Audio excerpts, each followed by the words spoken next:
ចាចេញពីស្រុកខ្មែរអូនកាន់ដៃបងយំមុខផ្ទះបងសន្យាចាំបងបន្តិចណា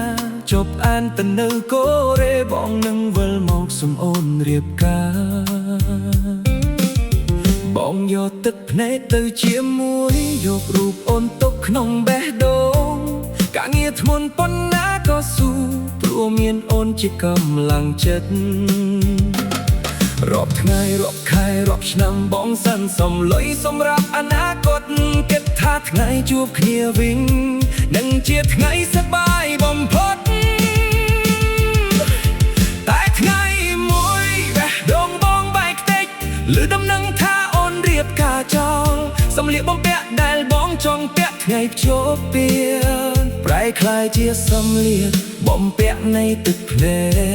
កបងសួរខ្លួនឯងថាតើសន្យាដែលធ្លាប់និយាយមានន័យអ្វី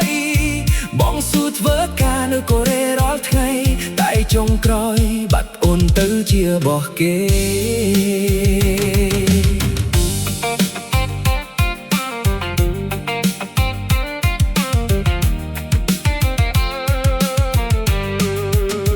លុយដែលបងសន្សំទុកចង់ទិញផ្ទះតូចមួយសម្រាប់យើងឥឡូវវានៅតែជាលុយតែសូបិនវិញបាក់បែកអស់ហើយរាល់យប់បងសំឡឹងមេឃកូរ៉េសួរខ្យល់ថាបងខុសត្រង់ណាឬពេលវេលាដែលបែកឆ្ងាយធ្វើឲ្យអូនភ្លេចបេះដូងប